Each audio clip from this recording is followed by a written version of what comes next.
Ilang lugar sa Negros Island ang apektado ng ashfall matapos ang minor explosive eruption ng Bulkang Canlaon sa Canlaon City, Negros Oriental noong Biyernes ng gabi, Oktubre 24. Kabilang sa mga lugar na nakaranas ng ashfall ang Canlaon City at Bago City sa Negros Occidental, maging ang bayan ng La Castellana at La Carlota City. Sa mga larawang kuha ng mga residente, makikita ang abo na dumikit sa balat ng tao, pati na rin sa mga dahon at pananim gaya ng kamatis. Ayon sa FIVOX, tumagal ng 3 minuto ang pagputok mula alas 8:05 hanggang alas 8:08 ng gabi at naglabas ng usok at abo na umabot sa 2,000 metro ang taas. As of Sabado, nananatiling nasa Alert Level 2 ang Bulkang Canlaon na nangangahulugang may pagtaas ng aktibidad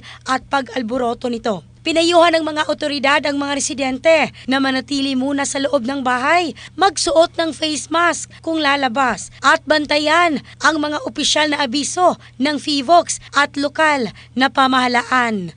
In the heart of changing lives, ako si Michelle Craste ng Brigada News Philippines, the Music and News Authority.